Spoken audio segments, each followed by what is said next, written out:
sha mbega ikigo gisigaye kimeze neza sha nume pe nawe wabibonye iki kigo byo ndakizengurutse nanjye ndabibona kirakoze byo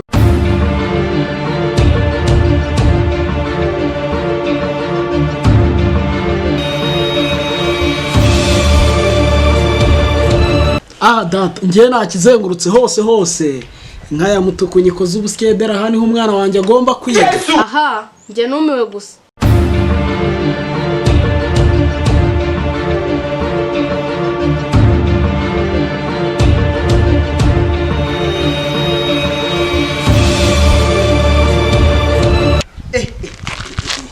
Ubukene buranze bawe ubukene amafaranga yanze kuza ariko arabeshya zaza kabisa. Abanyeshuri nabiyandikisha n'imbarwa.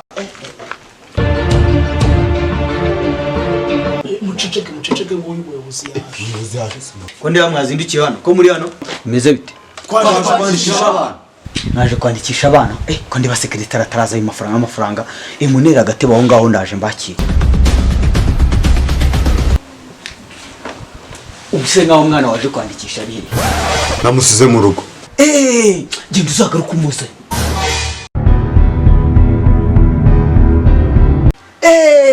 Nako garuka. Garuka unsigire ko amafaranga uruje gutangiza mu mwana. Ndamwandika ubwo ubutano garuka nta kintu nzakwaka na kimwe. Nje kwikopesha rwose. Umva kandi bimwe nanga. Wikopesha se kigo ni cyaso cyane cyanyoko. Washingaho genda va mu maso. Nanga abantu baza bamvugisha menshi rwose mu kigitondo. Mwebwe se nyine nyakubahwa deregiteri ngiyewe mfite ikibazo kandi kirumvikana n'ukuri rwose ikibazo cyanjye cyo kirumvikana. Ngo ikibazo ikihe kibazo se? Ikibazo utavugira mu bantu. Deregiteri n'ukuri ni ibanga rwose. Ibanga se utavugira nako ngwino urimbwi. Nyine deregiteri urumva ndi mu cyiciro cya mbere. Ngo icyiciro cya mbere se cyo uratinya. Yampaye nuramukira ngari mu cyiciro cya mbere. Aha njye numiwe. Okay, ubugiye harandaje tubivuganeho. Ariko wemenya wowe waje kwiyandikisha. Kutansubiza si we mbaza. Oya naje kwandikisha umwana. Ngo umwana wese ari umwana wandikisha wowe. Nanjye n'umwana. Reka ngo rero uri. Ariko nizere ko namwe mutikopesha. Nizere ko mutikopesha.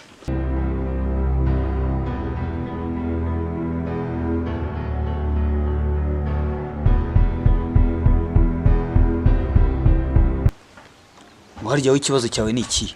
Nyine deregiteri nikopeshaga kuko ndi mu cyiciro cya mbere. Oye, nyine VUP nihemba nzabishyura deregiteri. Ngo niba hemba VUP ntacyo reka nkwandike.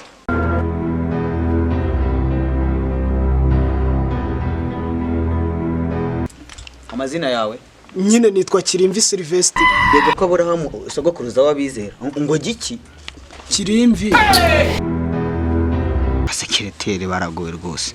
Bafite yinga abana bakosha nkaragowe pe.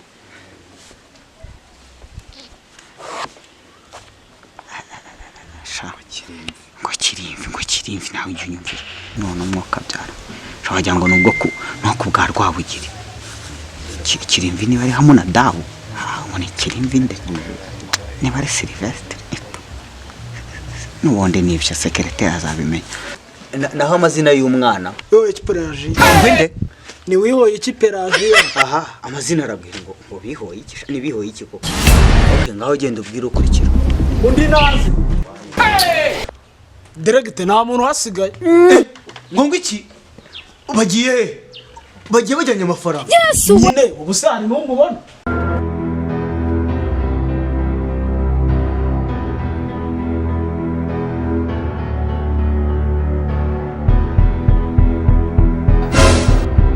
Ugaya n'amafaranga. Ko mbona uzanye undi mubyeyi se nawaje gutangiza umwana ishuri. Uyu niwe mwana wanjye. Uyu niwe ntumaga. Aha ni muri kacapu wibeshya akabari cyangwa ni mu igaraje. Genda ukijyane kijye gutora amapine cyangwa gifata inyuma. Ubu se kije gutangira mu wakanga. Nizere kuje gusoza nko mu wa gatandatu segonderi cyangwa uje nko kudepoza. Ko mbona u Rwanda rureba nabi. None ruzanyicira. Umwana wanjye aracyari umwana. Nukwe kuze nk'igitondo mu kumureba ukunguko. Yeke yagize maternelle aje gutangira mu wa mbere primaire.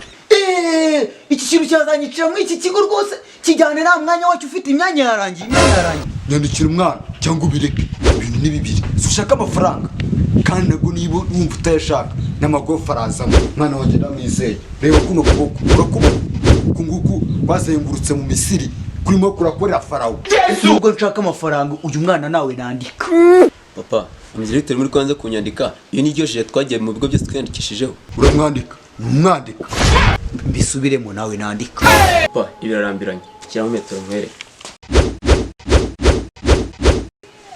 harya mwana witwa ngo iki umwandike neza papa hariya ntabwo wibuka uko nitwa ahubwo nibutse ko utanabona harya wavukiye sha papa yabagiye ko navukiye ku rugendo ubwo ni safari harya wavutse ryari ako si papa yabagiye kumbwira ko navutse ari mu mpeshyi ibintu byose byarumye mugiye guhaha mise mbyibuka ubwo ni mu mpeshyi amasaka yeze n'icyo gihe cyagiye amasaka aba yeze amasaka yeze itariki yavutseho 8/6 1986 kuko njye ndabyibuka navutse muri 22 niba nabeshye